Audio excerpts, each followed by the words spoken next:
Question number 3 है in the figure ABD is a triangle right angle at A पे क्या है, ये ट्रायंगल राइट एंगल है, यानी यहां पे जो एंगल बनेगा वो क्या है, राइट एंगल है। और साथ ही साथ आपको क्या कह रखा है, AC is perpendicular to BD।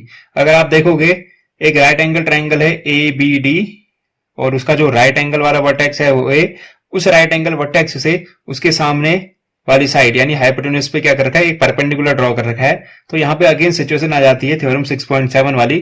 Theorem 6.7 ये कहती है किसी राइट एंगल ट्रायंगल के राइट एंगल वाले वर्टेक्स से उसके सामने वाली हाइपोटेन्यूज पे अगर एक परपेंडिकुलर ड्रॉ किया जाता है तो बनने वाले तीनों एंगल 1, 2 और एक कंप्लीट, ये तीनों के तीनों क्या होते हैं, आपस में सिमिलर होते हैं। तो इस थ्योरम का इस्तेमाल कहीं ना कहीं इस क्वेश्चन में किया जा सकता है। फिलहाल हमको जो पहला पार्ट है जो शो करना है, पहले पार्ट में शो करना है AB का square equal to BC into BD। AB का स्क्वायर BC इंटू BD के है, ठीक है। ऐसे ही दूसरा जो पार्ट है उसमें AC का स्क्वायर BC इंटू DC के है और थर्ड पार्ट में AD का स्क्वायर BD इंटू CD के है। अब तीनों पार्ट को देख के और जो हमारी प्रीवियस एक्सरसाइज का जो नॉलेज है वो ये एक्सप्लेन करते, वो ये बता देता है हमको कि अगर AB का स्क्वायर इतना दिखा रहा है इसका मतलब कहीं ना कहीं क्या आ रहा है, वैसे भी ट्रायंगल देख रहे हैं तो ये क्या है, साइड्स का रेशियो, सिमिलर ट्रायंगल की साइड्स का रेशियो है। और उसमें क्या रहा होगा, AB 2 बार रहा होगा तो वो जो इंटरचेंज होता है तब जाके स्क्वायर चेंज बन जाता है, ठीक है। तो ये सिचुएशन हम पहले भी फेस कर चुके हैं। तो करते हैं इसको। गिवन में हमको ABD क्या दे रखा है, ABD is right angle triangle eight A, is right angled triangle at A and AC is perpendicular to BD। AC क्या है, BD पे परपेंडिकुलर है। तो टू प्रूफ में हम क्या कर सकते हैं, सबसे पहले हमको AB का स्क्वायर BC के इंटू BD के लाना है। सेकेंड पार्ट है हमारा AC का स्क्वायर BC इंटू DC के लाना है। और जो थर्ड पार्ट है वो है AD का स्क्वायर हमको इक्वल करना है BD इंटू CD के, ठीक है। ये पार्ट क्या करना है, हमको आपस में इक्वल करना है। ये पहला पार्ट हो गया, ये सेकंड पार्ट और ये थर्ड पार्ट। तो पहला पार्ट प्रूव करते हैं। फर्स्ट पार्ट AB का स्क्वायर और BC इंटू BD के लाना है। अब इनको देख लेते हैं, जिन दो ट्रायंगल के अंदर ये होंगे उन्हीं दो ट्रायंगल को क्या कर लेंगे, सिमिलर करने की जरूरत नहीं, ऑलरेडी थ्योरम 6.7 ही कहती है। तो AB को देख लेते हैं। AB इधर दिख रहा है, दूसरा क्या दिख रहा है, 2 AB दिखने चाहिए, एक AB ये दिख रहा है और दूसरा और AB आ रहा है। इसका मतलब एक तो कहीं ना कहीं बड़ा वाला ट्रायंगल होगा या ट्रायंगल ABD, एक ट्रायंगल तो ये होगा, दूसरा ट्रायंगल होना चाहिए ABC। तो ये दोनों ट्रायंगल क्या है, सिमिलर है ऑलरेडी। तो हम कह सकते हैं since AC perpendicular to BD therefore triangle ABC is similar to triangle DBA। क्यों किया, ये समझ में आ रहा है ना, क्योंकि ऑलरेडी थ्योरम 6.7 के अकॉर्डिंग ऐसा होता है।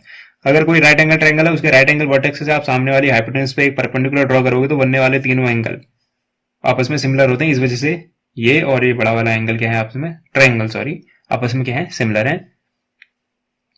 एंड आगे लिख सकते हैं हम ईच ट्रायंगल इज सिमिलर। सारे ट्रायंगल आपस में सिमिलर होंगे। इस लॉजिक से ये भी लिखा जा सकता है कि ट्रायंगल ABC सिमिलर था किसके साथ, ट्रायंगल DBA के। तो इसकी साइड्स का रेशियो AB कंपलसरी है, AB अपॉन यहां AB लिख रखा है तो यहां पे आ जाएगा DB, ताकि ये जो BD है वो फॉर्म हो। साथ ही साथ इक्वल होगा। अगर आपको क्लियरली दिख रहा है एक AB का स्क्वायर और बनने वाला है। AB का स्क्वायर अगर यहां नीचे होगा तभी आपको क्या फॉर्म हो सकता है, AB इंटू AB का स्क्वायर। तो अगर यहां आपने AB लिख दिया यानी ये वाली साइड, तो यहां क्या लिखोगे आप, BC। इंटरचेंज कर दोगे, BC और BD दिख रहा है आपको क्लियरली। मैं इसको क्या लिख सकता हूं, इसको लिख सकता हूं मैं AB का square is equal to BC into BD। यहां से BD इधर चले गया और यहां से AB इधर चले गया, तो AB का स्क्वायर BC इंटू BD के। सिमिलर केस होंगे सेकेंड और थर्ड पार्ट में। तो सेकेंड पार्ट है हमारा AC का स्क्वायर। तो आपको देखना है AC का स्क्वायर यानी 2 AC कौन से 2 ट्रायंगल मारे हैं, ठीक है। एक तो AC इधर दिख रहा है, तो ये AC आपको क्लियरली दिख रहा है, एक इस ट्रायंगल में आएगा एक इस ट्रायंगल में आएगा, तो इन दोनों ट्रायंगल को हम ले लेते हैं सेंस। अगेन हम कह सकते हैं सेंस ट्रायंगल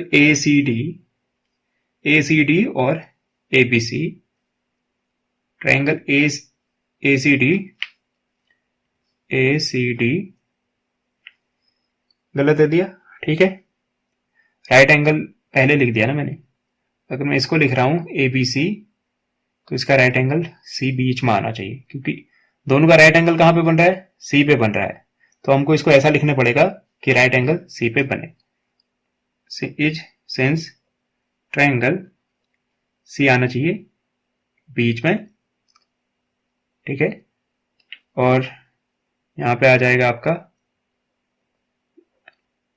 ऐसा कुछ, जो कि मैंने गड़बड़ कर दिया है, क्योंकि एक्चुअल में ये ट्रायंगल मैं ऑलरेडी लिख चुका हूं।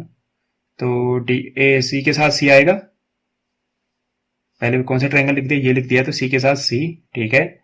और आपका B के साथ आ जाना चाहिए था A, B के साथ ABC, इसको लिख देते हैं, इसको इरेज कर लेते हैं।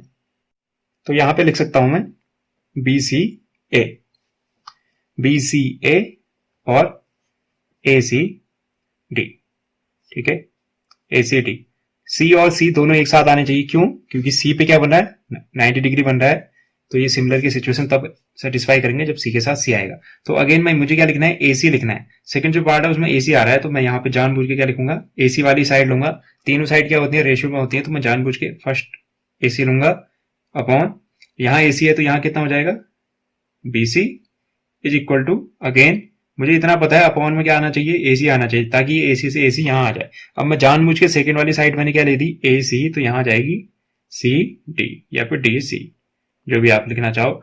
तो अकॉर्डिंग टू दिस AC के साथ मल्टीप्लाई होकर बनाएगा AC का स्क्वायर, और ये बन जाएगा BC into DC। Third part भी है, थर्ड पार्ट में क्या लिखा जा सकता है, सिमिलरली ऐसे ही हम थर्ड पार्ट में लिख सकते हैं। अगेन AD का स्क्वायर दिख रहा है, AD का स्क्वायर, 2 बार AD कहां आ सकता है, इन दो ट्रायंगल में, एक तो बड़ा ट्रायंगल ABD और एक छोटा ट्रायंगल ACD, इन दोनों ट्रायंगल को ले देते हैं। सिंस अगेन फिर से थ्योरम 6.7 का इस्तेमाल होने वाला है, since triangle ACD is similar to triangle BAD, ठीक है। ये ट्रायंगल लिखे कैसे जा रहे हैं ये समझने की जरूरत है। देखिए D के साथ तो D आएगा, ये क्लियर है। अगर मैं ABD कहूं और ये कहूं तो D के साथ तो D आएगा। दूसरा एंगल, बड़े वाले ट्रायंगल में ABD में एंगल 90 डिग्री किस पे है, A पे, और यहाँ जो छोटा ट्रायंगल मैंने अभी लिया है इस केस में C, तो A और C क्या आने चाहिए आपस में, यहाँ A और C आपस में सीक्वेंस में आने चाहिए। तो ऑटोमेटिकली B, थर्ड साइड तो ऑटोमेटिकली क्या आ जाएगी, इक्वल में आ जाएगी, A और B आ जाएगा, ठीक है। A 90 डिग्री है यहाँ C 90 डिग्री है, यहाँ D और D कॉमन है, तो D के साथ A ऑटोमेटिकली A भी एडजस्ट हो गए, ठीक है। अगेन यहाँ से अगर ऐसी सिचुएशन मिली है तो यहाँ से क्या लिख सकता हूँ, मुझे चाहिए AD, तो मैं जानबूझ के AD लूंगा, फर्स्ट और थर्ड AD अपॉन, अगर यहाँ AD लिया तो यहाँ कितना लेना पड़ेगा, BD is equal to, again मुझे पता है अपॉन में क्या होना चाहिए, AD होना चाहिए, ताकि AD से AD मल्टीप्लाई होके AD का स्क्वायर बनाए। अगर मैंने दूसरे वाली केस में AD लिख दिया दूसरे वाले ट्रायंगल से, तो फर्स्ट वाले में क्या हो जाएगा ऑटोमेटिकली CD, क्योंकि इसकी दो लास्ट की दो जो साइड है वो है CD। तो यहां से अगेन